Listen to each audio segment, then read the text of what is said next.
do it spinning. There we go. NFL fans, welcome to For My ATL Sports One Friday nights with the NFL with my host, Mr. Jordan Burton from Ultegacy. And tonight, Jordan and I come together to ponder the question, who's the bestest safety in the history of like ever, or some of that. I don't know. Jordan, how you doing tonight, man? All well? I'm doing good. I'm doing good. I'm wearing, in my opinion, the best look the Jaguars have ever had. That's a controversial take because a lot of people don't like this jersey, but I've always been a huge fan. It's one of my favorite jerseys that I own. Okay, I can dig it. I can dig it. I mean, hey, man, you know, I it's not a bad looking jersey.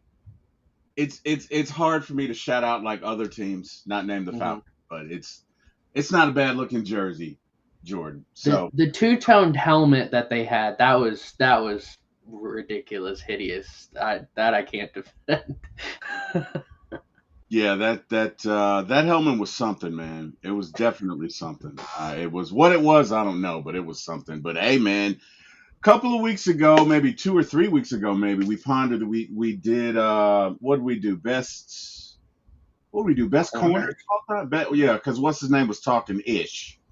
Yeah. Uh, Asante was up in his feelings, as the young folks say, and so we did the comparison. Who was the best cornerback? And it wasn't Asante. It wasn't even close. Hey, Asante, love you, mean it, man. You were a Falcon. Always gonna love you. But next time,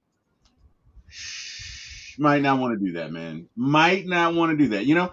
Jordan, the time when you want to talk the most, my father used to tell me, son, the time when you want to speak the most, when you want to speak the loudest, that's the time to be quiet. And I think in Asante's case, that is apropos. So I understand that you put together a spreadsheet and you're going to take us on a journey of the best safeties tonight. Is that right, Jordan?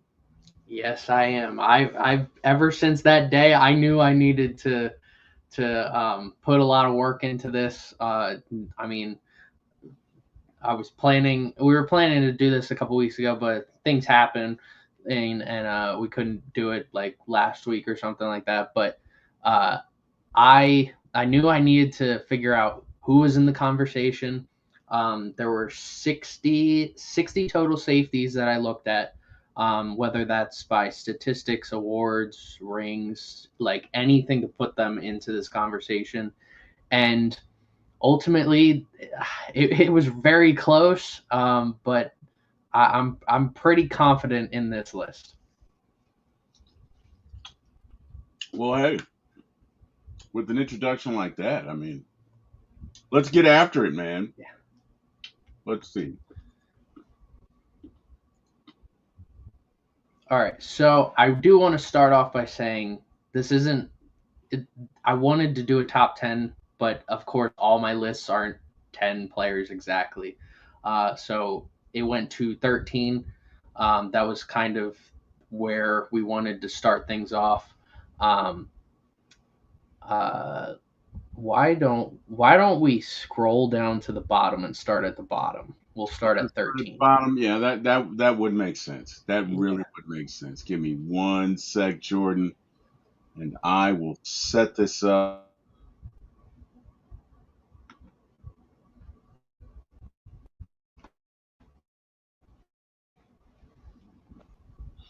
All right, so let's go to the bottom, which is Larry All Wilson right. from So 1960 to 1972.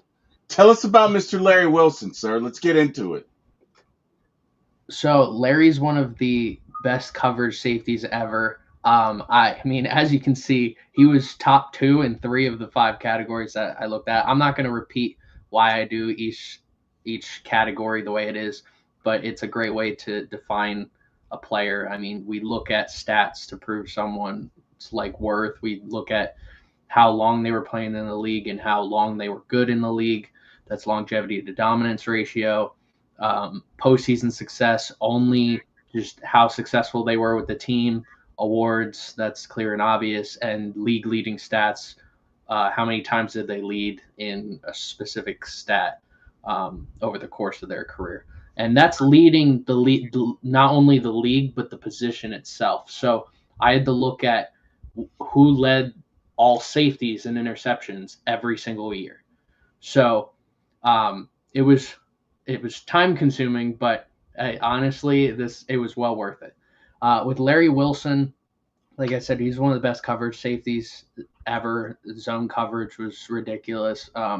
Statistically, was second. Awards, he was second. League leading stats, he was first out of all 60 safeties I looked at.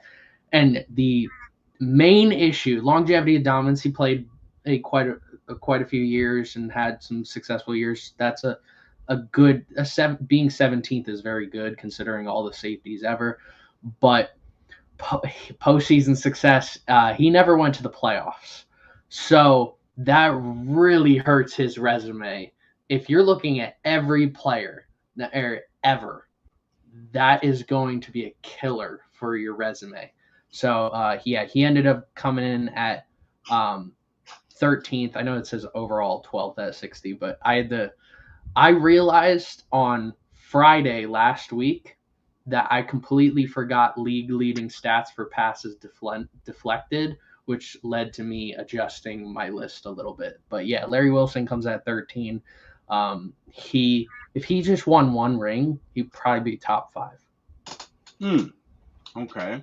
Now there's some who would argue, but Jordan, I mean, that's contingent upon other players, not just him. Mm-hmm. Are we penalizing him for lack of postseason success? I mean, is that what we're doing here? I mean, at some point, you do have to penalize a player for not having any postseason success. At some point. Now, the reason he's in the top 13 is because of everything else he's done in his history. I look at being 13th. I would love to be the 13th best safety in NFL history.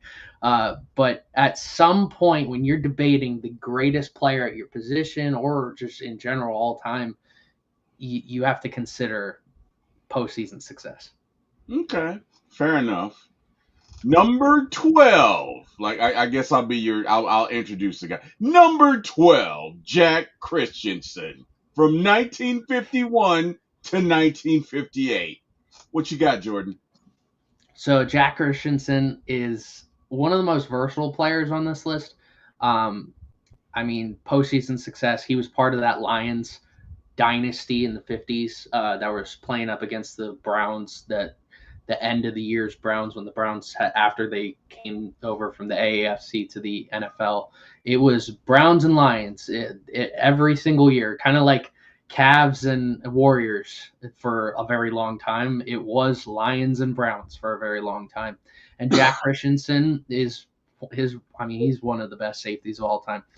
League leading stats, he ended up 6th. Postseason success, like I said, he's got the rings, he's got the accolades there.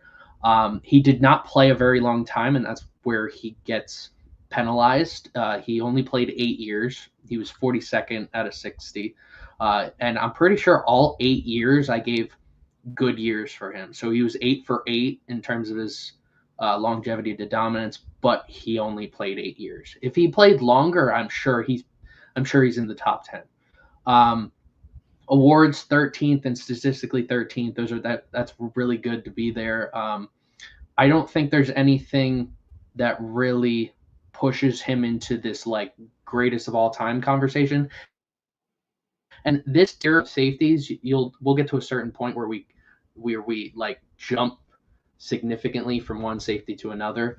But like Jack Christensen and Larry Wilson, I put them like really neck and neck. It's possible over time with like how stats change and rings change and awards change that Larry Wilson jumps Jack Christensen and others jump other players. But right now, I mean, Jack has everything to be in this top 10 to 15 range. Any unknown facts about Jack Christensen that we'd be interested in? Like, I don't know, is he a flat earther or was he a flat earther? Like, I don't know. Something unknown maybe we didn't know? Well, he's statistically one of the best return specialists ever. I didn't factor in any play outside of safety. I want to make that really clear. That's why I put it in parentheses. Only time at safety, because we're going to get to a point with one player in particular that everybody's going to have a lot of issues with, and I'm going to have to explain it. But Jack Christensen statistically is one of the best return specialists ever. And at some point, I'm going to do a top return specialist list, and I'm sure he's probably going to be in that conversation. Okay, fair enough. Fair enough. All right. Wait a minute. Number 11.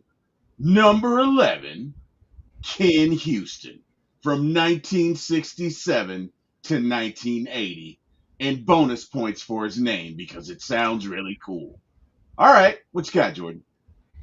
Ken Houston, for anyone who's played Madden over the last 10, 15 years, Ken Houston has been a memorable name outside of just those who got to watch him play. He's a hard hitting safety who also had great coverage skills. One of the best all around safeties of all time. Awards wise, he was number one. Longevity and dominance, he was number one statistically 11th.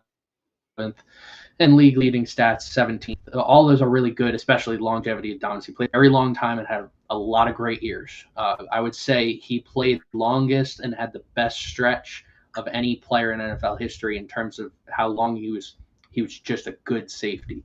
And then awards wise, he has the most awards won of any safety ever. And just like Larry Wilson, where it hurts him is postseason success. He didn't have necessarily the type of success in the postseason that other safeties have had. And if he had the success of maybe like 2 rings, then we would probably be talking about him in the conversation for the best safety of all time. But where this hurts him is that postseason success. I personally got introduced to Ken Houston while I was playing Madden 10 when there was Legends players, and for some reason, Ken Houston's player in Madden would always play really different, and he was a great safety. I like Madden when I'm going to go off topic a little bit. I like Madden when they have Legends players because it teaches people the game of football, the history of football. I like that. And having someone like Ken Houston has gained a lot of popularity within Madden because every time he comes out, he's always got a good card. And he's a must-have every single year. Okay. That's fair. Got to do some housekeeping here. We got DSGB Hall in the chat for my ATL. DSGB, how you doing, sir? And DSGB, congratulations and thank you for your service. Thank you for your service. All right, he knows what I'm talking about. All right, so that's Mr. Ken Houston. Next we have Yale Larry, 1952 to 53 and 56 to 64. I'm guessing there was some war in there. Is that the Korean War? I don't remember which war he was in, but he was, I'm pretty sure, a general. When I was looking at this, I had to figure out like what it was. But he was I don't remember. I don't know ranks of military, so I'm the wrong person to be talking about that. But he was apparently a very important part in the military, and so that's why he wasn't playing during that time. Okay. So it was from 1950 to 1953. So I don't know what happened, but hey, man, 52 to 53 and then 56 to 64. Maybe, you know what? Maybe he went and sold cars. You never know. Guys did different things back then. You never know. I don't know. Maybe he went and sold some real estate. Don't know. But all right, Yale Larry, 1952 to 53, 56 to 64. Jordan, tell us about number 10 on your list of bestest safety like ever. Go ahead. So we already have 2 teammates. Yale Larry and Jack Christensen were both teammates with one another. So college or pros? In the pros. During those times with the Lions in the 50s, that Lions team was incredible. And Yale Larry on top, he's statistically one of the best punters of all time. but he was an incredible safety, had amazing coverage skills. And I mean, him and Jack Christensen together are the old iteration of what Earl Thomas and Cam Chancellor did for us.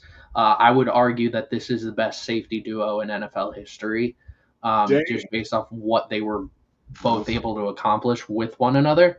I mean, the postseason success, he wasn't there for a few years, so he didn't get the success that Jack Christensen got. But because even though he wasn't there, Jack didn't play a long time. Yale Larry did play a long time. So he was able to get good with statistics, get better with longevity and dominance than Jack Christensen. He was ninth in awards, league leading stats, 25th. That's okay compared to others. And postseason success obviously wasn't there compared to others. But yeah, like Yale Larry, Yale Larry and Jack Christensen, I have a hard time arguing anyone else for the best safety duo in NFL history. You could argue other players who have not necessarily played during the same like prime as other safeties. Like it's not the safety position, but think about how Deion Sanders and Darrell Green and Champ Bailey were all on the same roster. I mean, but none of them were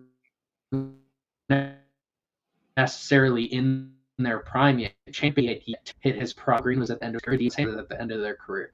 Is that the best cornerback trio of all time? No. That happens a lot throughout NFL history, and you could say they're the best safety group. You could say like there's duos or trios that are the best to suit up. But these guys statistically, you look at stats, longevity, postseason success, awards, league leading stats, Yale Larry, Jack Christensen, that's the best safety duo in NFL history. Strong words. You know, Yale Larry sounds like somebody who would wear Argyle. You think? I do. I think he wear Argyle. I do. I'm just Yale Larry. So, I mean, doesn't he? Like, sounds like he, and probably an and what do you call it? Asgard. What's that thing around your neck? Ascot. Mm-hmm. Yeah, Ascot? yeah. Yeah. All right. Johnny Robinson, 1960 to 1971. There's a guy that likes a beer. Tell us about him. So Johnny Robinson played in the AFL with the Chiefs. Chiefs during the 60s and early 70s were one of the better teams in league history, and he was an underrated part, I think. Athletically speaking, he was a great return specialist. Played some offense. He started his career at receiver and switched over and receiver and running back, and then switched to safety after his like third year in the league. And he's statistically one of the best league leading stats being in the AFL. He was the best safety in the AFL. Period. There was no debate. Him and then everybody else. And not even talking about his return specialist abilities, but postseason success. Though again, those Chiefs years being a part of that team, he was played a long time with that team. And I mean, they had Willie Lanier, they had Emmett Thomas, Bobby Bell, all these legendary players, and he tends to be the forgotten one out of that group. Kind of like how Dave Robinson was the forgotten guy for the Packers in the 60s, and it took him a long time to go to the Hall of Fame. Johnny Robinson, though, he just like Dave Robinson, took a while for him to go to the Hall of Fame. He finally got the recognition he deserved. He was one of my top players of all time that should have been in the Hall of Fame. I'm so glad that he's in. He has a great resume. He doesn't necessarily have the statistics. And maybe that's because he took time playing other positions. He was doing return specialists. And maybe that's because there was a load of talent, Hall of Fame talent on that Chiefs defense during that time that kind of took away maybe some interceptions, some forced fumbles, some fumble recoveries, some touchdowns. Like the Steelers. Yeah. Okay. Fair enough. Oh, I know this guy. Oh, now we're getting interesting. All right. Mr. Brian Dawkins from 1996 to 2011 of the Philadelphia Eagles. And I know you're just grinning from ear to ear, Jordan. Tell us about B-Dog. I want to start off by saying I didn't know if Brian Dawkins would have made the top 10 when I was starting to do this. And then I looked at statistically, he has the most combined forced fumbles and fumble recoveries of any safety in NFL history. I did not know. I did not know that until I was doing this. So statistically, 16th out of 60 is really good. He doesn't necessarily have the career totals for a lot of things, but he has a lot of great averages. Longevity and dominance. I mean, even his time with Denver, he was great. He entered this league great. He ended his career great. Postseason success, that's where it hurts him. He has a Super Bowl loss, and that's really it. I mean, if he won one ring, probably pushes him in the top four. Awards wise, he played a very long time. He's got the awards. He's ninth, league leading stats. He's fifth. A lot of forced fumbles, a lot of fumble recoveries, a lot of everything. Brian Dawkins is my second favorite safety ever. This is probably the time to mention. I normally when people ask me who's your favorite safety ever, most people assume it's Brian Dawkins. Brian Dawkins is my second favorite. My favorite will forever be Sean Taylor. Even though he was on the Redskins at the time, but he was commander. I have always enjoyed watching Sean Taylor's film. I've always looking at his numbers. He was bound to be great. He switched from strong safety to free safety and got better. He was one of the hardest hitting safeties ever and one of the best coverage safeties ever for a very long time, for a very short time. And I mean, it sucks what happened to him, but yeah, he's my favorite safety ever. But getting back to Brian Dawkins, yeah, he has everything you want for he's top 10 in three different categories. Statistically, probably needed those interception numbers to be up if he wanted to maybe get into the top 5. But definitely postseason success is what hurt him the most. I mean, Brian Dawkins. We can definitely share this one photo specifically of Brian Dawkins hitting Alex Crumpler. That's also autographed, by the way. Oh wow! You know what? Hold it up there so I can spotlight your treachery. Hang on. There you go. Hold it up there. Yeah, this guy. Yeah, just treachery. Wow. Oh, I remember that hit. Yeah. Somebody got baptized. Somebody got baptized, man. That was a you gotta walk that out moment, man. Mm-hmm. My brother used to hit somebody. You gotta walk that out, man. All right. B-Dog. Number 7. Now here's the thing, right? Mm-hmm. In my very humble opinion, I feel like this guy's number 1. Like most folk you would talk to might be like, this guy is the number 7. No, you got some explaining to do, Jordan. You got some explaining to do. You're lucky we didn't have this video last week. Because before I added in the pass deflections, because I completely left that out for league leading stats, Troy was 15. And then once I added that in, because he led the safety position in pass deflections a few times. Once I added that in, he shot up to 7. It didn't really move anyone else. There was 2 people that got affected by this, Troy Polamalu and another guy we haven't mentioned yet. Now, I want to get this. I want to state this. Troy is the second best safety I've ever seen that I've watched in person live. He's the second best safety I've ever seen.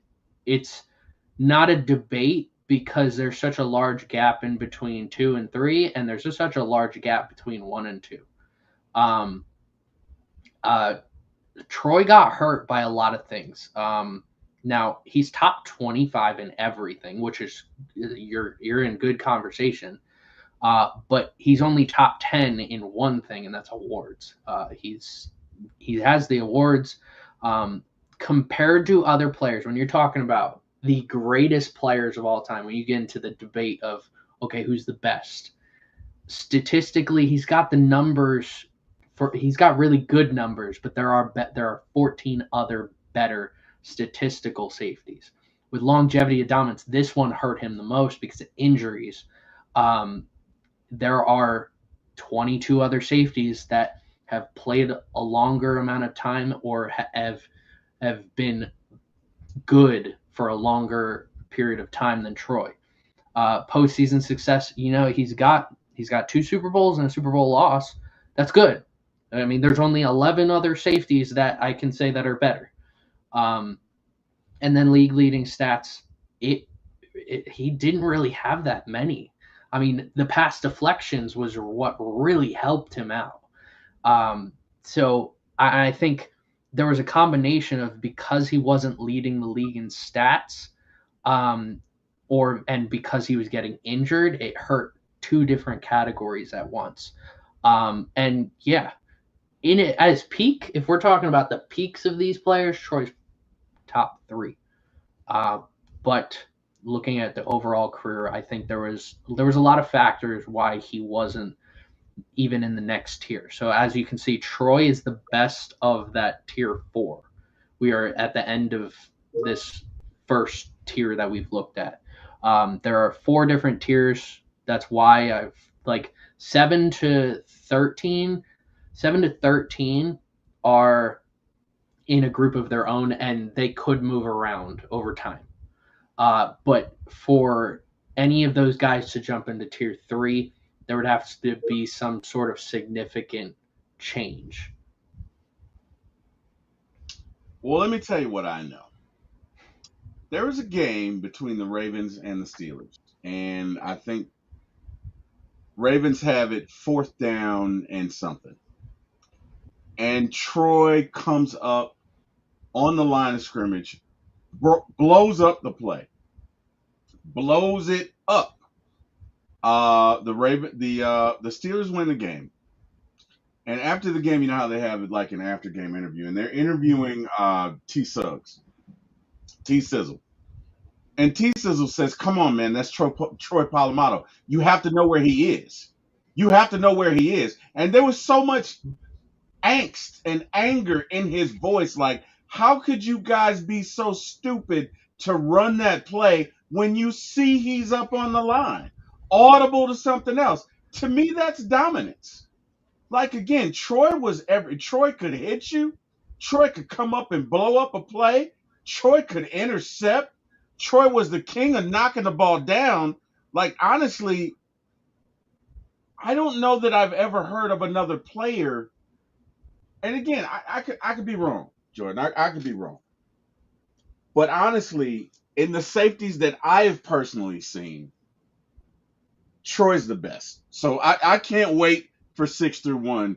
So with that being said, let's get on to tier 3. All right, number 6, we got Willie Wood. Willie Wood. Wow. I just feel the need to say pause. Willie Wood, 1960 to 1971. Chicka wow wow. What do we got, Jordan? Let's see. I do want to say one quick thing about Polamalu. I had someone at work say the exact same thing about Troy Polamalu, about T Sizzle, that play, and why they feel that he's the best safety that they've ever seen. Yeah. All right, Willie. I can't. Yeah. Jordan, I can't remember the play, but when I tell you he blew it up, he blew it up. Like he was in the quarterback's pocket before he could hand the ball off. Like I wish I could find it. I'll probably never be able to find it. But that's just how dominant he was. Anyway, I'm gonna shut up. Go ahead, Jordan. Sorry.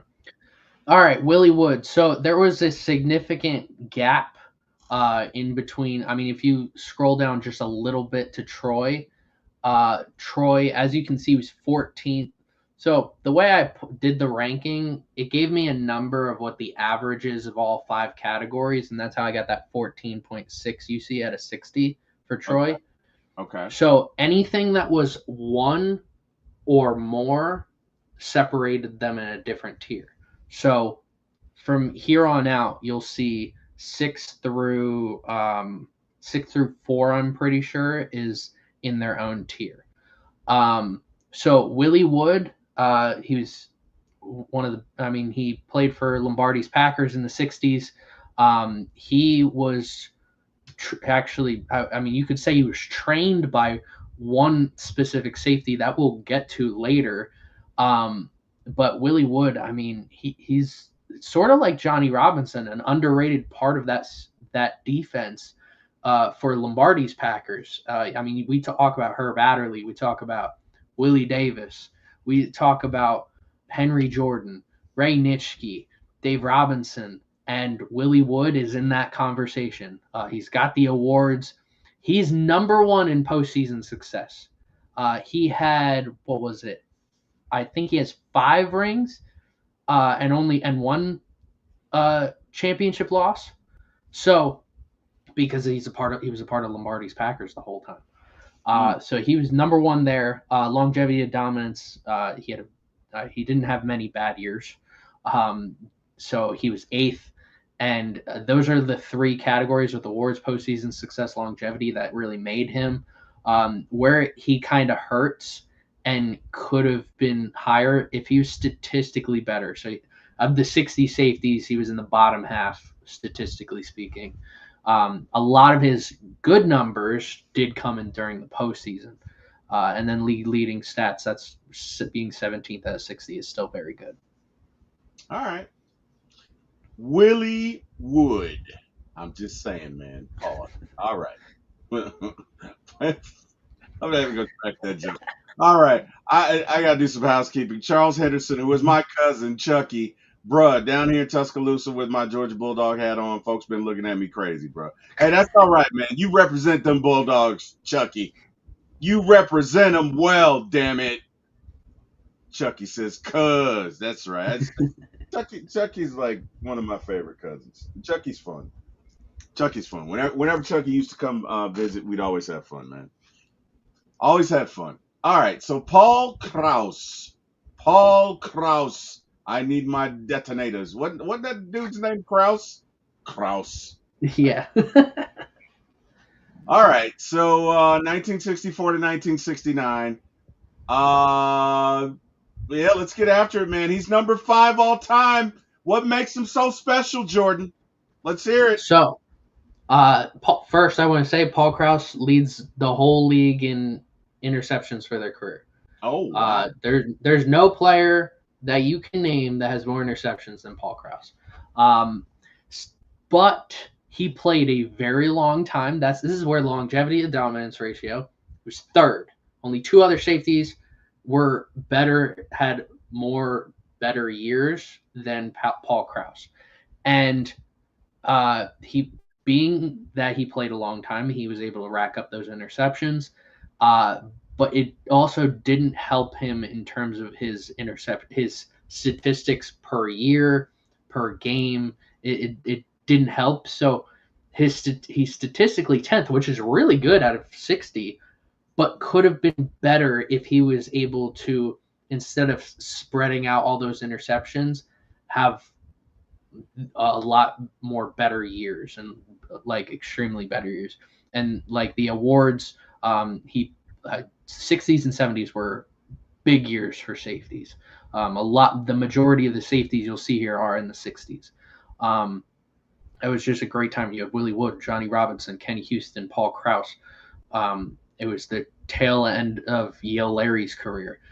So Paul Krause wasn't able to necessarily get a lot of all pros compared to other players. But league leading stats, he's led the league in interceptions before. He's got the numbers in terms of league leading stats. So he ends up 4th. And then where it hurts him the most is he's 37th out of 60.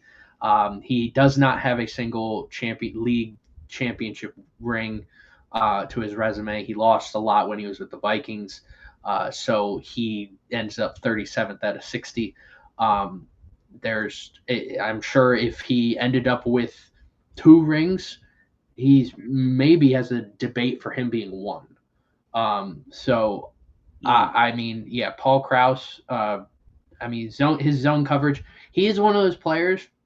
If you read articles on him, they talk about him being a center fielder, like in baseball, and that's basically what he was. He is one of the best zone coverage safeties of all time. He's one of those players that, like, you remember the triangle defense that the Seahawks played with the Legion of Boom, where they would have Sherman, Earl Thomas, or Cam Chancellor would drop down, and the other safety would play up high. Well, I couldn't even imagine how great Paul Krause would have been if he had that defense, because that would have, I mean, who knows how many interceptions? Maybe it would have gotten to 100 interceptions. Who knows? But I notice a lot of people, a lot of historians especially, don't have Krause very high on their safeties list. They feel he's overrated. They feel that he didn't dominate the league enough. And I mean, there's just way too much to disagree with that for me. So yeah, Paul Krause is my number 5 safety. All right, Paul Krause. All right. This is the one that is going to be the biggest, huh? Yeah. This guy. I mean, oh man. Okay, so for those of you who don't know, after his career, Darren got into some things, and he ended up going to jail for basically sexual assault. So that's the. But I guess he was a really great safety because he's top 4 all time. So, oh wow. Oh, you know what? I just realized the Braves have Bryce Elder going, and that guy sucks. All right, okay, all right. Oh my God, he is ass cheeks McGee. Okay, you know what? I shouldn't say that. He's still developing. He's still developing. I'm sorry, but he's been developing for like 4 years. Anyway, sorry, Jordan. All right, Darren Sharper, I guess he was a great safety. So tell us, regale us with your, this guy's bone chicka wow wow for real in a bad way. All right, what do we got? I do want to say go Phillies. I do want to say we just took 2 or 3 from you guys. Yeah. Take that. Yeah, God, that's Taiwan Walker. Taiwan Walker sucks. Don't blame it on that. I hate Taiwan Walker so much. I hate him. I don't want him on this team. I don't even want him in minor leagues. All right, Darren Sharper. There's a clear elephant in the room, and that is his post career. I will only talk about his playing career. When I was doing this list, I never thought Darren Sharper would be in the top 10. But he has statistically, it's very hard to argue anything. He's got the interceptions, and per season, he's got forced fumbles, fumble recoveries, he's got the touchdowns, he's got the pick sixes, he's got the yardage off of returns. He finished his career the all-time leader in return yardage. So, and he played quite a few years. Probably could have played a little longer. Because he was very good towards the tail end of his career. I got to watch his time with the Saints. He was by far the best defensive player on the Saints, either him or Jonathan Vilma. But there was just a notable difference. Despite his age, he was better. Statistically, like I said, third. It's very hard to argue anyone else statistically better than him, but there are 2 players that are statistically better. League leading stats, he ends up second, I think, behind Larry Wilson. He has league leading stats in different categories: interceptions, forced fumbles, fumble recoveries, so many different stats. Return yardage again. Those are 2 heavy hitters. So like, he's top 3 in 2 categories. I mean, if he was top 10 in one of these other categories, he'd be in the top 3 and in a completely different tier. This is the end of tier 3, or the beginning of tier 3. He's the number 1 of tier 3. When we get to the next group, there will be there's a significant gap between 4 and 3. But yeah, what I can say about Darren Sharper, he was a hard hitting safety as well as a great coverage safety. I mean, he's one of the best all around safeties. And if you're building the perfect safety, you need someone who's a hard hitter and a great in coverage, and he was able to do both. I mean, there's very few safeties that can go and play corner if they wanted to, and he's definitely one of them. But yeah, this was a shocker. Of all the top 13, this one was the most shocking for me to see. But I mean, when I had gone back to add passes deflected, he was 5 and Kraus was 4. But when I added that in, it bumped him up and shot him up to 4. Color me surprised. All right, number 3. Now this guy right here, man. This guy right here. This guy right here. That man right there. Mama, mama, mama. There goes that man again, evoking fear in the hearts of all Gen Xers and anybody who watched him play.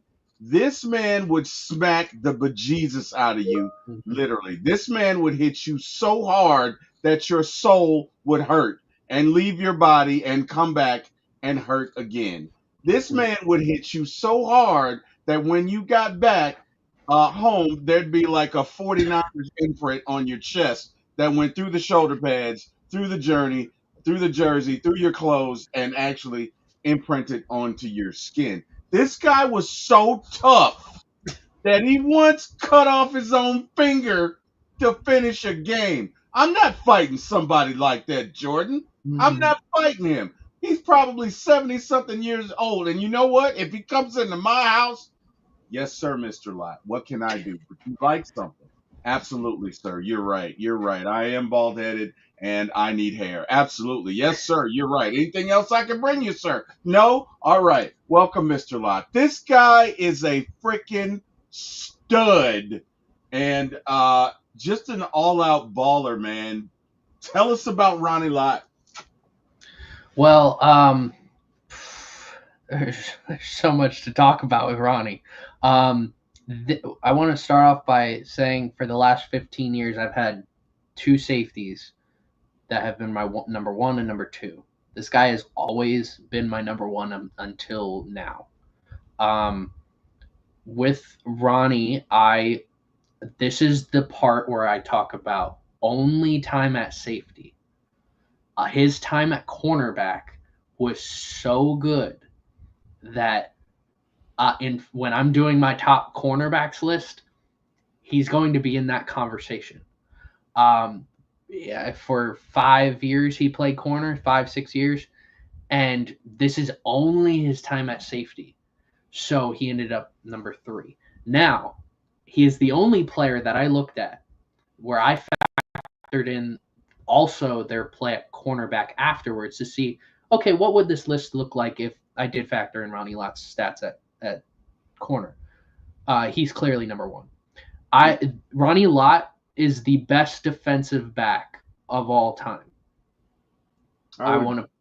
Yeah. So doing exactly this, but he's the number 3 safety of all time, and he's probably going to be, I don't know, maybe 10 to 20 in terms of corners. But if you're talking about their overall careers, factoring in statistically, longevity, dominance, postseason success, awards, league leading, he is number 1. I did this, and it was number 1 and number 2 shot down, and Ronnie Lott's in a tier of his own. He was top 5 in every single category when I did that, and there's no other player on this entire list that was top 5 in every single category. I'm pretty sure number 1 is the only player who's top 10 in 4 different categories. But yeah, he's got. I mean, I'm talking about what could be with Ronnie Lott, because I'm leaving out some Super Bowl wins that he won. So his postseason success is 4 out of 6. He could be better. I'm leaving out some awards that he won when he was at corner. I'm leaving out times he's led the league in interceptions and other categories that could improve his league leading stats. Would also improve his statistics. I'm leaving out time and which at really good time, which would improve his longevity to dominance. So he is the best defensive back of all time. He's the third best safety of all time. Only talking about his time at safety. On top of that, he's one of the, like you said, one of the hardest hitting safeties. In my opinion, he is the hardest hitting safety in NFL history. And he's, in my opinion, the toughest defensive player in NFL history. In turn, I mean, like you said, who cuts their finger off in the middle of a game? Who does It's that? not like it's the Super Bowl either. He was like, you know what, amputate that. Like I don't know how you compete with that. So yeah, Ronnie, like I said, it's I feel like I have to emphasize he's the best defensive back ever. Tough He's the SOB. and Tough. he's the third best defense. He's the third best safety ever. Can you imagine you're getting ready to fight and his fingers dangling and he's like, oh, you want some? Okay, no problem. Hold on 1 second, right? And just snaps it off, right? And it's like, all right, man. I'd be like, hey, bro, you got it, man. You like, I wouldn't even want to fight. Like, I wouldn't even like that would take everything. You know how tough you gotta be. You know how Mm-hmm. tough you gotta be to do that. And bro, I want no parts. If I see Ronnie Lott today, it's yes sir, no sir. Okay. All right. Now, oh, we're getting good now. Oh man, Mm-hmm. we are getting good now. Ladies and gentlemen of the chat, we got the ball hawking Ed Reed. Anybody who's ever owned a copy of Madden and played the game has heard the ball hawking Ed Reed from the Baltimore Ravens, 2002 to 2013. If you don't want it picked off, don't throw it in his backfield, baby, because it's going to be a problem. What's interesting, because there are some who would put Palomalo above Ed Reed. So this is interesting. This is very interesting. Look, they're even to me. Okay, Palomalo and Ed Reed are even to me. But damn, do your thing, man. Regale us. Tell us how did you come about this information? How did you come at this decision? Talk us through Yeah. it. Let's go, Jordan. What we got? Well, like I said, Ronnie Lott's I've had for 15 years as number one. Ed Reed I've had 15 years at number two. I've always had those two in that conversation, and I've had the guy who's at number one in that conversation as well, but he's always been my number three up until now. Ed Reed is I won't call him the best zone coverage corner, but he's the smartest. He may be the smartest defensive player ever. I would. His reverse psychology Mhm. in trying to defeat Peyton Manning and Tom Yes. Brady is Yes. so fascinating to watch Tom Brady, Peyton Manning, Bill Belichick, Drew Brees, Ben Roethlisberger, Philip Rivers, Eli Manning. All you could name any great quarterback for that generation of time, and they've always had like look at 20, watch 20. We need to focus on 20, and they also had Ray Lewis. let's Absolutely. let's let's not And, forget that. and But oh yeah, but Ed Reed, he did stuff in coverage that is exceptional. Um, he's one of those, and like Ronnie Lott, or going back to Ronnie Lott. Ronnie Lott played corner, free safety, and strong safety. Ed Reed never played corner, but I'm sure he could have. oh yeah. And I think a lot of people really underrate Ed Reed's ability to hit. He was a hard hitter. That's why he played special teams, and he was one of the best special teamers of all time. During the beginning of his career, that's what he was doing. He was doing some gunner work, and he just would annihilate people. Um, but yeah, his ability in coverage and zone coverage, they don't call him the ball hawk in Ed Reed for no reason. I mean, you go into Madden right now, you see some settings that say ball hawk. That's basically because of him. Oh yeah. There was he's just different. And now I have to get into like why he's number two. Statistically, he was number one. There in terms of his career numbers, his averages per season, per game. There is nobody statistically better than Ed Reed. Awards wise, he was number two, league leading stats number two. That is, I mean, there's not many things you can say bad about him. He's number 8 in terms of longevity and dominance. I mean, he only played 12 years.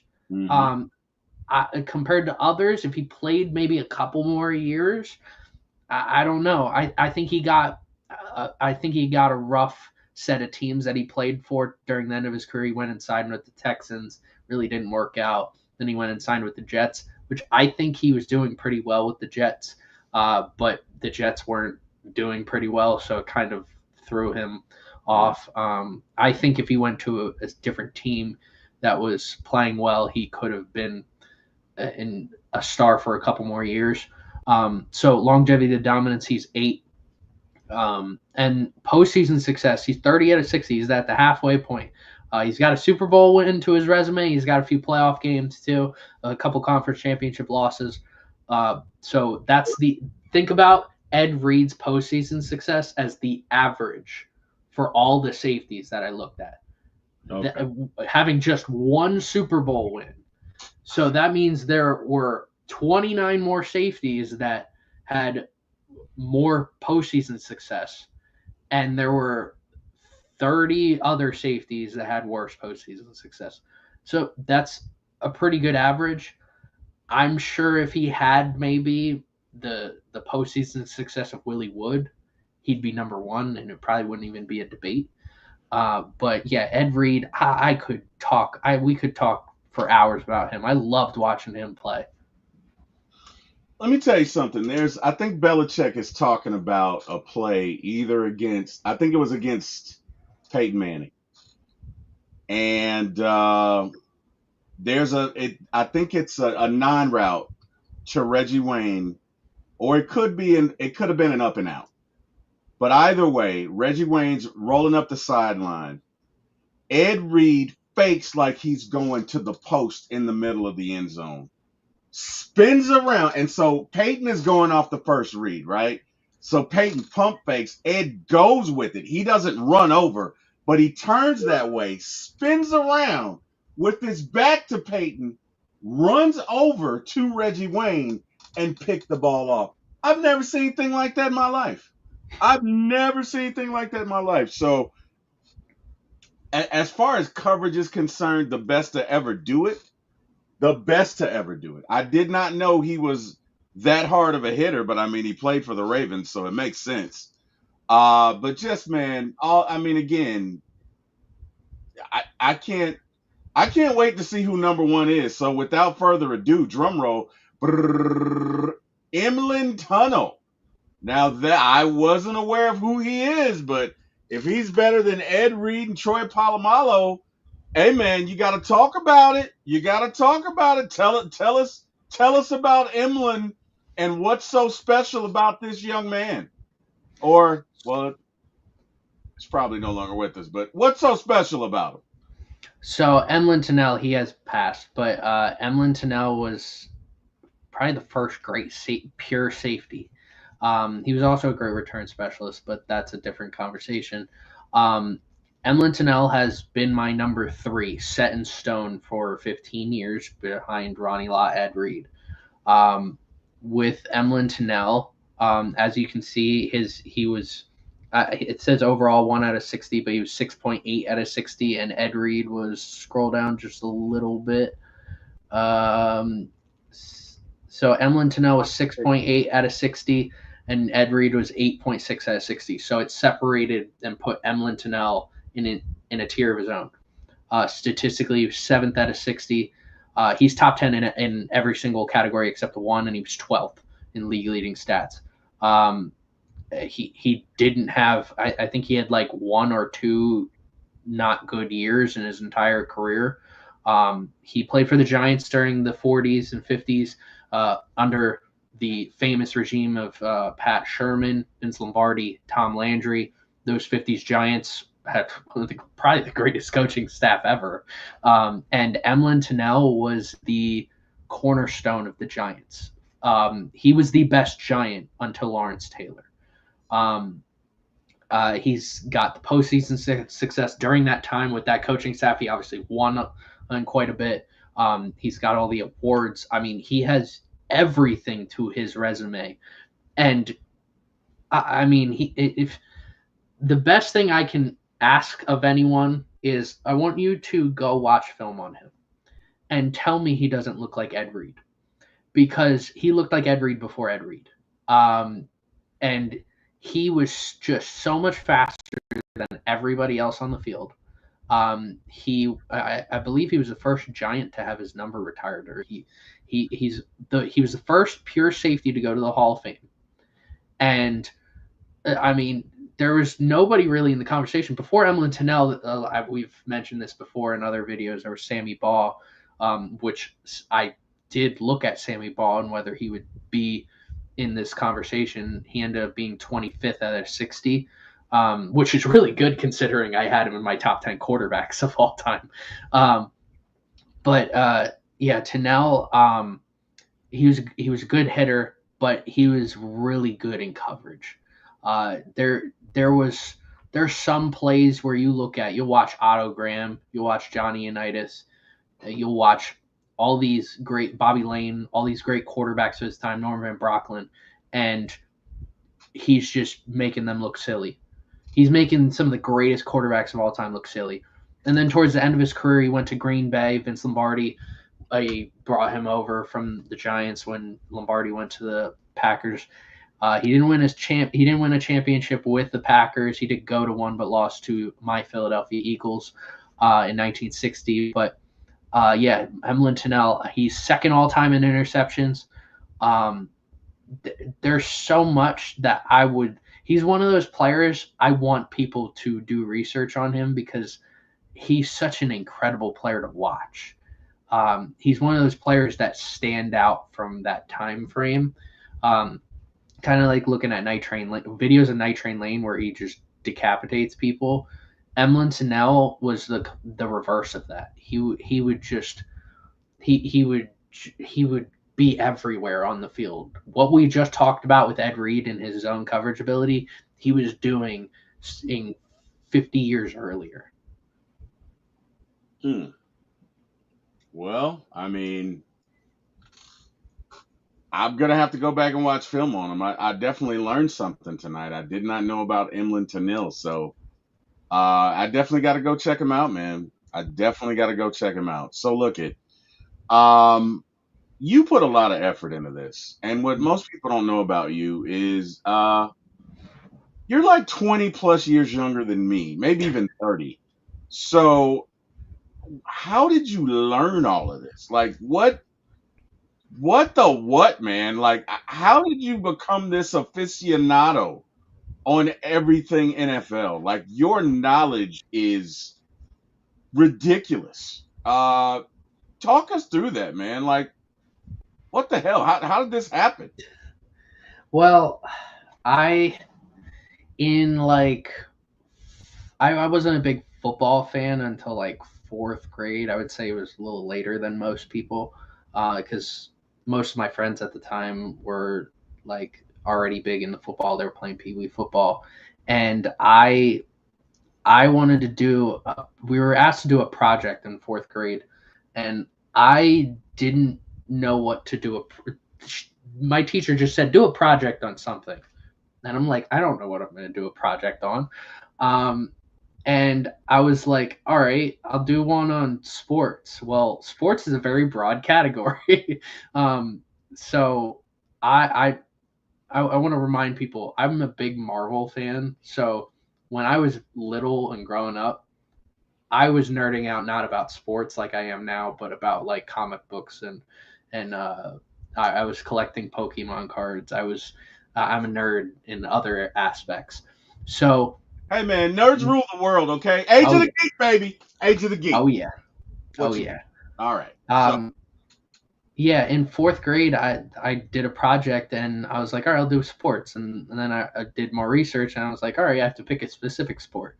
And then I had to dive a little bit deeper. And then I was like, all right, well, the NFL is a big thing. So maybe I'll do one on their first season. But that gets so complicated. The history of the NFL is very complicated. It's something that I'm working on right now. I'm working on a video right now about the first NFL season, because a lot of people forget about where the NFL came from, and people don't know about the Ohio League. People don't know about the New York Professional Football League. People don't know about those leagues that were predecessors to the NFL. So I did my first research project was on the 1920 Akron Pros, who went undefeated and won the first ever NFL championship game, or the NFL championship season. They didn't win. There was no such thing as championship games during that time up until 1932. 1932 was the first NFL championship game technically.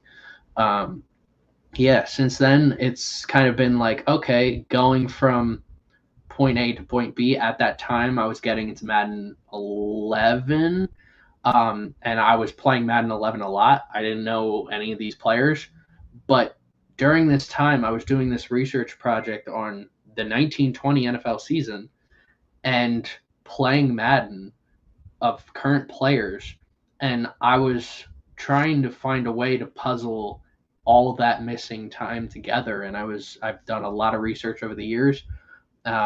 For like 15 years, I've been doing lists of like top 10 lists. Beginning, it was really bad. I would have a lot of very bad quarterbacks that are in the top 10. Um, but yeah, that's kind of how things are. And nowadays, I mean, I go to antique stores. I buy these books that are from like the 1960s in the NFL, because if you find a book from the 1960s and earlier, that's when you really are learning the history of football, because anyone can go out and buy a book that talks about post merger since 1970. That's that's that's a lot of people think that's when the NFL started, is when the merger happened, but that's really not where it started at all. You're missing like 50 years of history. So yeah, that's something I want people to do. I want people to learn about pre Super Bowl era, because that's when football started, and that's, I mean, without that time frame, we don't have football today. Well, I gotta check it out, man. I gotta check it out. I want to learn. I did not know about the New York League. I didn't know about you said the Ohio League as well. Is that, did I hear you The say that? Ohio League, Yeah. yes, that's where the Canton Bulldogs came from. Their Jim Thorpe played for them. The also Cleveland Bulldogs. They had a lot of very similar names. They had no creativity whatsoever during this time. There was, I mean, at the time we were getting into the Pottsville Maroons, which Pottsville, PA. I have my own personal opinions about that. If I was a fan growing up in the 1920s, I'd be probably a Pottsville Maroons fan. But I have some hate towards the Cardinals about certain things. But that can be a later video.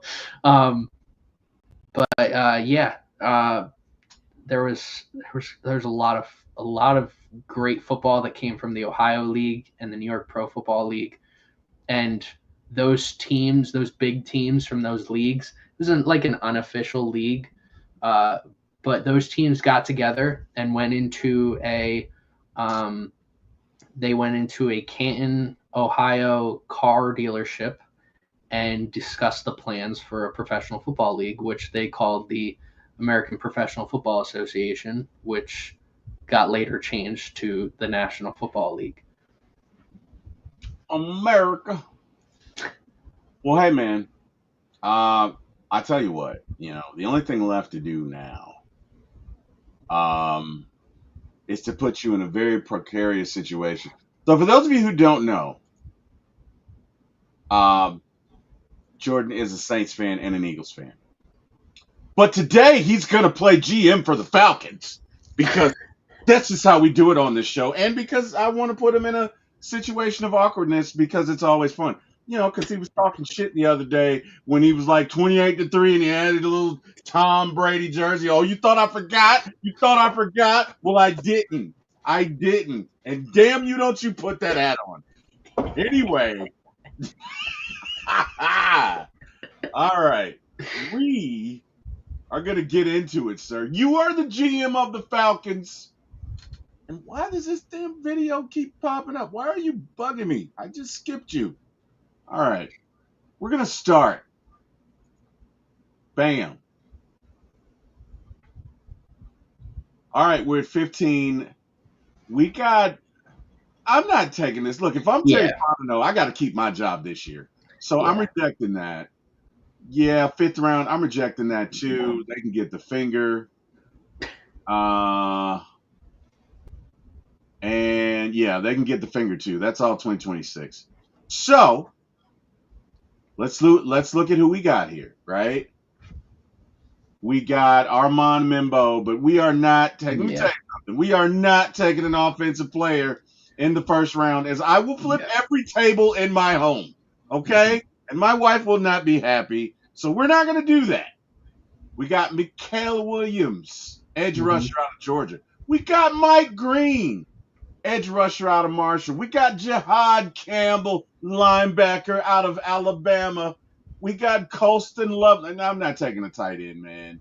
We got Malachi Starks. We got Kenneth Grant. So we need an edge. We need a linebacker. We need a D tackle. We need a safety. But you're the GM, Jordan. What say you? I do want to say Mike Green, his off-field issues, I think he's going to slide. Yeah, you're right. Falcons aren't going to go offensive tackle here. That just doesn't make any sense. Mikael Williams is probably the guy I'm looking at right now. Jihad Campbell's not a bad pick either in this spot. I think this is a great spot for the Falcons. Scroll down just a little bit. I want to see that like 20 range. Now we could trade down. We could also trade down. Do you want that option? Well, what's the fun in that? Oh, wow. Oh, Jordan says, look, you're going to get you're going to get the best you can out of these 5 picks or 3 picks and 2 lottery tickets that you have, bud. So, all right. Well, hey, man, let's have at it. So we got Malachi Starks. We got Kenneth Grant, who Scott Karisic loves. We got Josh Simmons, Omarion Hampton, Nick Amanwari, Walter Nolan, but it feels like a reach. Yeah. Let me look at the 20 to 24 range. I do want to say this. I don't think Falcons fans should close the door on a possibility that if Matthew Golden is there, taking him. Because, all right, most of the time when you see a team who has a good receiving, has maybe a good wide receiver 1 option, and a good tight end. Falcons have Drake London, they have Kyle Pitts. You guys have Darnell Mooney. Darnell Mooney is solid, but Matthew Golden is a bit different. Getting that another receiver. That's what it reminds me of what the Cowboys did when they got CeeDee Lamb. They had already had Amari Cooper. And they already had a solid receiving core, and I think CeeDee Lamb adding to them kind of improved the receiving core and improved the offense. So I don't think we should close the door on Matthew Golden. I'm not going to pick him here, but don't close the door on a wide receiver. Malachi Starks would be a fantastic pick, I think, for any team. But I think right now we're reaching, so we're gonna go with Mikael Williams. Let me tell you something, man. You let the Falcons pick a receiver the first night. This place will go bananas. Bananas. I will personally flip every table over in my home, and my wife will not be happy. She will not be happy at all. That will not be a good day in the Wilson household, let me tell you. No, I'm not taking that. Nope. One spot. Nope, not Yeah. taking Yeah. that. All right. Hmm. So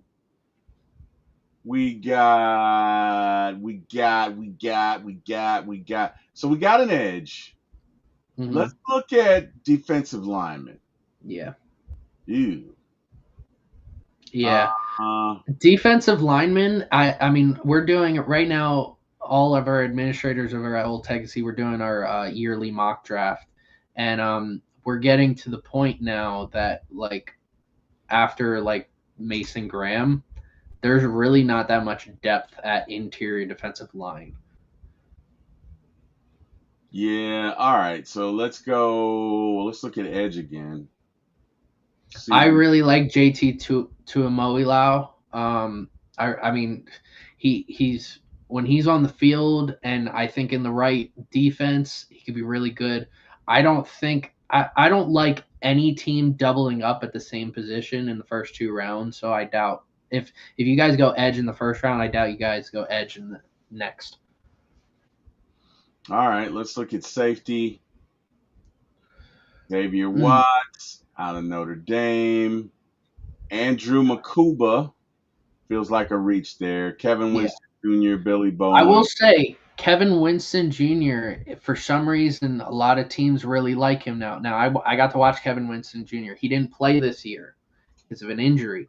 Um, I think he was good 2 years ago. I don't know how good he's going to be, but a lot of teams like him. I wouldn't be shocked if he got drafted in the second round. I don't think he should. I like Jalen Reed more, but yeah, I Xavier Watts is probably the one option to think about. Trey Amos would Trey Amos is some teams are looking at him for the first round.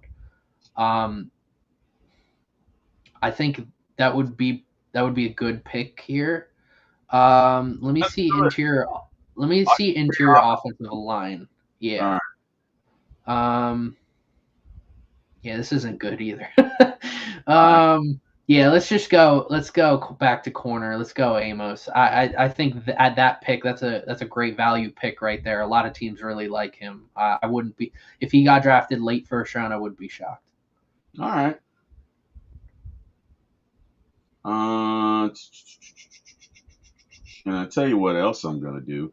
Hey, Wow. if y'all are in the chat, it's Friday. I'm here with my guy Jordan. Jordan's hilarious.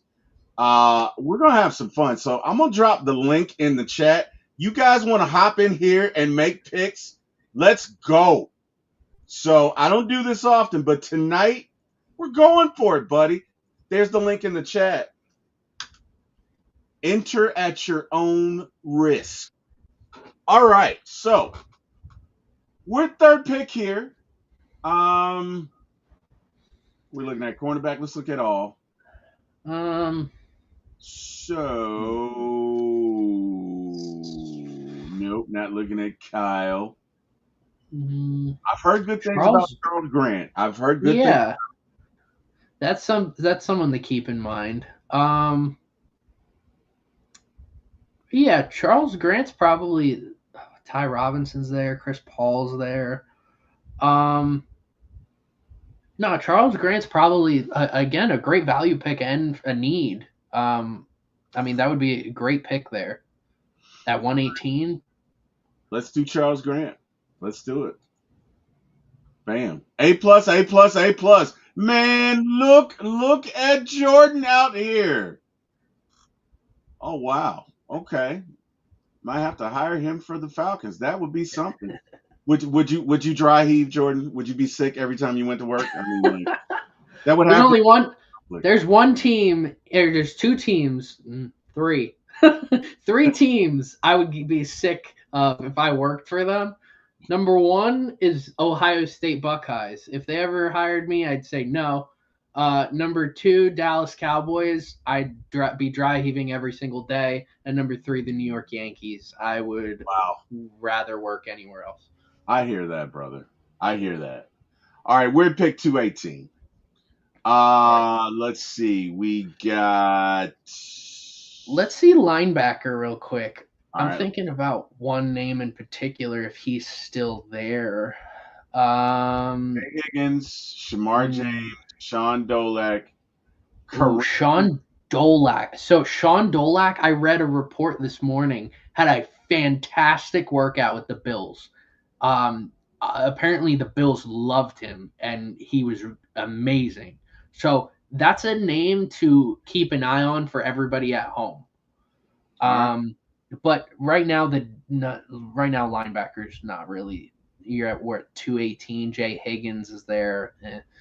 Not great. Go to all real quick.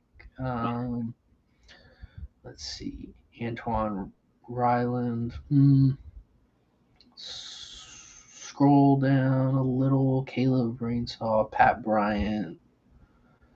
Tommy Hill. I don't really like most of these guys. Luke Ackley. Wait. Maybe check. Let's see. We have interior line, corner, edge. Try D line. Let's see. Ty Hamilton. It's not bad. Dang. Yeah. Now we're gonna get into some names. Ty Hamilton's probably. I feel like Ty Hamilton's solid. Go to wide receiver. If wide receiver doesn't look good, we'll go Ty Hamilton. Nick Nash isn't too bad here. Jalen Lane's also not bad. Um, I I feel like there's enough good receivers here that you can go Hamilton and come back around and get a really good receiver. So we'll go D line, and then we'll go Ty Hamilton. Okay. B plus. And let's go to receiver. Well, when it comes back, all right, we're back. Let's go to wide receiver. Yeah, Nick Nash, Jalen Lane still here. Kobe Hudson, Caden Prather, Jimmy Horn. Yeah, there's some good names. I like that. Every year. There's I forget who it was. Benjamin Solik, I'm pretty sure his name is, said there's no such thing as bad receiving depth in a draft class, and he's not wrong at all. I mean, might as well let's just take Nick Nash here. Um, I mean, taking the best receiver off the board. They gave you an A Yeah, plus. They gave you an A plus. yeah. I mean, the Hamilton pick was the one where I was like, I didn't like the player. There was better players available later, and it's that middle period of a draft where you're like, we need team needs, but then there's these players available. So yeah, All right. File that one away. Save. And this time we're going to make trades. This time we're going to be mavericks. We're going to be bold. That's oh, what if I was a GM of a team, I'd be trading a lot. we're going to be bold. uh, We're going to make trades. Wait, let's just right here. there's a reason why a lot of people don't like to play Madden franchise mode with me because I make way too many trades. I load up on draft picks and I load up on players or combine them to make trades for some players. Yeah. Well, you're going to get a chance to do it now, buddy. Let's play. Let's play the game. All right. See what we get. Tyler Warren is there. Oh man, I hate Kyle Pitts so much. Oh, right now, you know what I would be doing right now? I would be calling up teams saying, "Hey, I will trade Kyle Pitts for your first round pick," and then call it a day. It's nobody's gonna accept it, but I would draft Tyler Warren, trade Kyle Pitts, call it a day. But that's not gonna happen here. But an example of if a receiver is there, like Tet McMillan, there is a possibility. Now, I will say this: I'm going to warn every NFL team, all 32 teams, about Tet McMillan. He came out like 2 weeks ago and said he doesn't watch film unless he's with the That was team. so dumb. That's I don't know why you would say that. I'm not drafting him in the top 10. because That's of that. dumb. That's just dumb. Yeah, That I think he hurt his draft stock with that. that's just dumb. Mm-hmm. Let's see if we can make some trades, right? So let's Yeah, let's make find a trade. let's make a trade. Let's go to the Chargers because they got 38 million Yeah, draft picks. So we'll go 3 and 4, yeah, and they'll take it. So let's do it. yeah. We'll do that. And no, we will tell That's them to a kick yeah. rocks, That's a dumb trade. That's a and dumb they'll trade. kick rocks. Yeah. All right. Michael Williams is still there. I don't see when I do multiple mock drafts. I try not to draft the same players because I like to get some variety in there. All right. Um, You got and Jihad. We need a linebacker that can cover, and you got Malachi Starks. We need a safety. So um, go to safety. I just want to see the safety depth. I'm pretty sure safety is really good a really good position this year. But I don't think there's one pure free safety necessarily. Like I think Starks could be a versatile weapon that could play anywhere, and mhm. I think Amon Wari is more of a strong safety, a box safety. So like I wouldn't really touch them. I mean Malachi Starks. I do like Malachi Starks. I'd draft him at the top 20, top 15. But yeah, I think go to linebacker. I think Jihad's probably the best option here. The linebacker depth isn't that great to start, but there are some names later on in the draft that I think will do very well. But yeah, Jihad Campbell's probably my pick here. All right, let's go, Jihad Campbell. I love it. Let's see. We're going back 14 spots and getting a third. Uh, Let's hell see. no. I don't know. All right. All right, go to all. We'll see who the best available players. Emeka Ibuka. I mean, I'm telling you, I think at some point the Falcons are going to draft a receiver. This receiver core, it doesn't have top end talent, but it's Mm-hmm. got depth. Um, but at some point, I think any team is going to draft a wide receiver. Um, let's see. Donovan Jackson's probably a great pick here. For interior offensive line, yeah, I would probably go Donovan Jackson here. All right. All right. They gave you an A. I am not a fan of Quinshon Judkins, the Ohio State running back. I like I've looked at all the running backs in this year's class. I think he's the most overrated for me. Wait, which one? Judkins, not Henderson. I do like Henderson from Ohio State. Judkins is the one I am just not. I don't see what everybody else sees in him. That's a lot of draft picks. A lot of them are in the 7th round. Like those, Yeah, that's a lot of lottery tickets, is what that is. yeah. Oh yeah. All right. Let's see. All right. So we're here. We got. All right. At some point, you got to consider edge. I would probably look at edge right now. Kyle Kennard's probably a good pick here, but probably would be a reach. Um, Braden Swinson's definitely the best available. I would probably just go Swinson here. Okay. Yeah, this is unorthodox because like Falcons definitely their number one priority should be edge rusher, but there are the edge rushing talent this year. It is one of the deepest and most talented edge rushing drafts in the last 10 years. All right, you got an edge, you got a linebacker. Let's go to all. See this. No, not Savion Williams, not Emory Jones. Emory Jones is a great pick here, but you don't need a tackle. Um, Dion Kyle Walker. Deion Walker is a very good pick. Um, Charles Grant's also there, and Kyle Kennard. Um,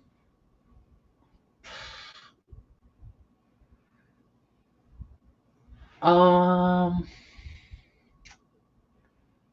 I would go to interior or go to D line.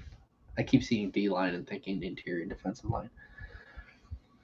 Yeah, Deion Walker's probably the best bet here. Let's see, we're at 118. Yeah, I go Deion Walker. I don't think Ty Robinson or CJ West would be there. CJ West, oh, both of them were there. We're right back at pick 125. All right, go to edge again because there was some good edge rushers that were there last time. Yeah, they're both gone. Dang it. I would go all. And let's see.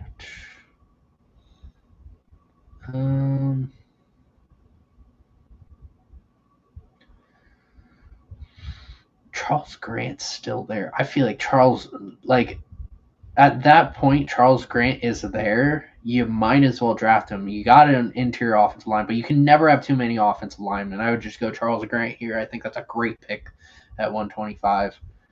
I feel all right. If I'm the Falcons GM right now, this is what picks next. Number 218. I would try to get another pick for this year. All right. Like I would trade back to get an additional pick. Because I think you hit some key pieces, but I think you need more, a little bit more. So I would see if we can do a trade. It really doesn't matter what team. Do like Seattle, because they're and do their 223.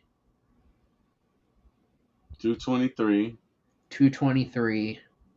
And then we'll do 218. And can we do next year's picks at all? No, I don't think so. No, dang. All right, let's look at somebody else. Let's look at the Chargers. Oh, they only have one. Yeah. All right, let's look at Chicago. They only have two. We need somebody with 3 picks left. Yeah. Let's see. Arizona. Nope. There's probably not going to be anyone because it's the 7th round. Yeah. I mean, see if you can trade with one of the teams that has 2 and see if we can get both for that 218. I mean, I notice there isn't too many trades this late unless you really like a class and you're a very young draft, you're a really young team like the Falcons are. But it reminds me like when the Eagles in 2020, 2021, they did a lot of later trades so that they could get younger and have more lock up players that they were drafting. I'm pretty sure Seattle had 2 picks. If Seattle doesn't do it, then we'll pick someone. Yeah, see if we can do 218 for 223 and 234. Not enough. Nope. Yeah, no. All right, forget about it. We'll draft someone. All right. All right. So we have 2 interior linemen, a linebacker, an edge rusher, D lineman. Needs some. Go to receiver. If that doesn't, I like I like some of the receivers. Go to corner. I'm pretty sure I know the receivers right now. Corners, probably the next option. Ugh. Corner is one of those positions that you need to get early, or it's like you got to play the lottery.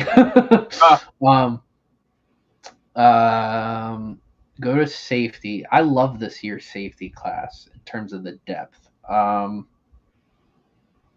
Dean Clark's there, which would probably be okay. Yeah, I might as well just draft a receiver. The receivers are just too good to pass up on. I would go Pat. Yeah, I go Pat Bryant. Gave you an A+ for that one. Yeah. All right, last pick, and let's see. This thing is taking its time now. Come on, guys, we gotta move. Let's go. Let's go.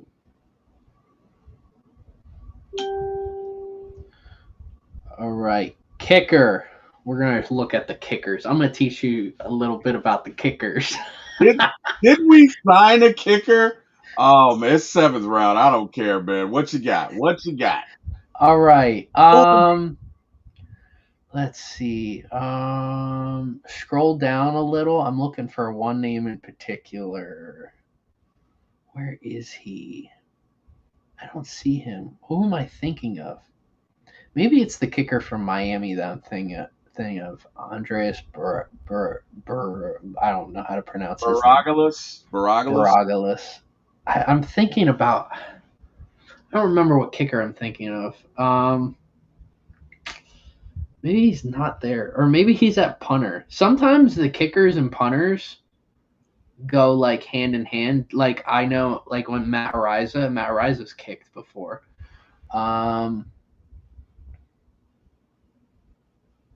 No. All right. You said you guys signed a kicker? Yeah. Huh. Okay. He's international signing. Oh yeah, I did see that. Yeah. From the European Football League. Yep.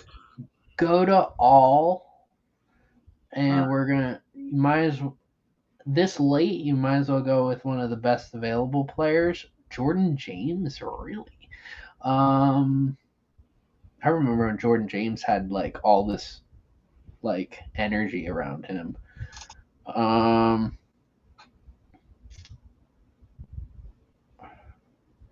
See, my brain's thinking even in the 7th round. Like that's the way my brain operates. I see players, I'm like, all right, 1st round and 7th round doesn't matter. I mean, for his value, might as well just go Tyler Batty. Might as well just take the best available player. Jalen Lane is still there. Wow. Yeah, not a huge fan of this draft, but I was trying my best not to draft similar players. Charles Grant was the only one I drafted with. Similar. Yeah, but I mean, at that point in the draft, you have to take Charles Grant. All right. Yeah. All right. Well, my friend, hey, doesn't look like anybody else wants to do a draft. I guess they were too busy watching the professional here, Mr. Jordan from Ultegacy. So, hey, man, tell these folks where they can find you, Jordan. You can find me at Ultegacy, Ultegacy. We're on Facebook, we're on Instagram, we're on X or Twitter, whatever you want to call it. We're on Blue Sky, we're on Threads, we're on YouTube, we're on it all. Just follow us wherever. We post a lot of news, but I get into some takes, top 10 lists, it's like a history class occasionally. I have some videos up, like one of our best ones is Babe Ruth's called shot. So yeah, it's something to check out. All right. Well, hey, man. I think I'm gonna go ahead and go forward with this movie thing, and specifically with Marvel. So I know we had talked about it. Hey, man, let's make it happen. We were talking yesterday, and you were like, "I was born ready," which is Jordan was talking shit yesterday. For those of y'all who don't know, like Jordan seems like a humble, mild man. Jordan talks shit. Okay. So he was like, "I was born ready." So, hey, man, when do you? Because you know what? I thought about it. I'm going to do it on this channel. I'm not going to open up a whole nother channel just to do it. I will put a section on my website that is just for movies, and we're going to keep it popping. Movies and TV, or movies and TV show, or Marvel, whatever, we'll work it out. Are you caught up on Daredevil? I'm completely caught up. Yeah. All right. So I want to talk about Daredevil, the new season. Um, if you are game, we can go tomorrow. I don't know what your schedule is like, but if you want, we can go tomorrow because I'm ready. I'm ready to launch this thing. I'm ready to do it. I'm ready like Freddie, man. So it, what's your schedule like tomorrow? Are you good, or we need to Yeah, push it? tomorrow I'm free. Tomorrow I'm free. Okay. The later on Saturdays are probably the better for me, but yeah, All right. So let's say around what you want to say, maybe 6:30, 7 ish. yeah, seven's fine. Yeah. All right. We'll do seven, man. We'll get into episode one of the new Daredevil series, man, and we'll see what it goes, man.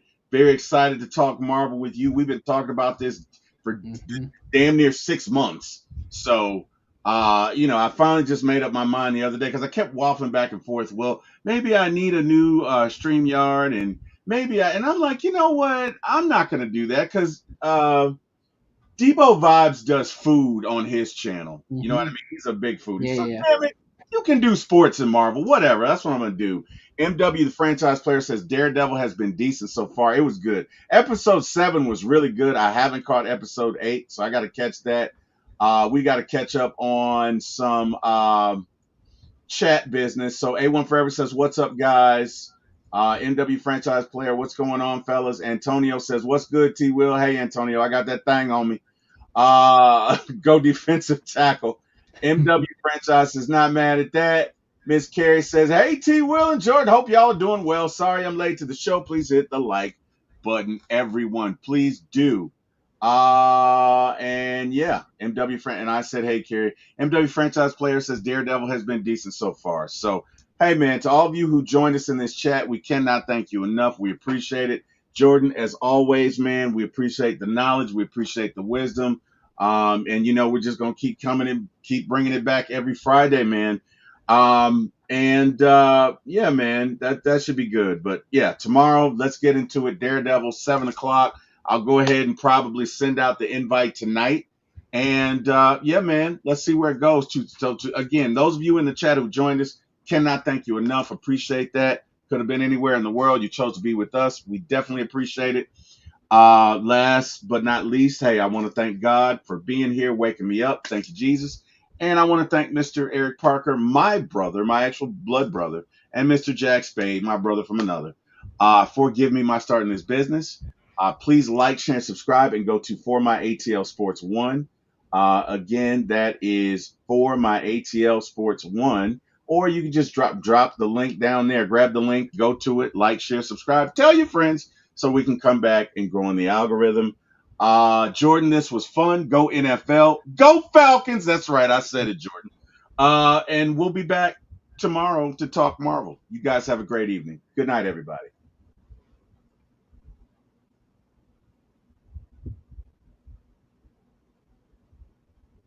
And we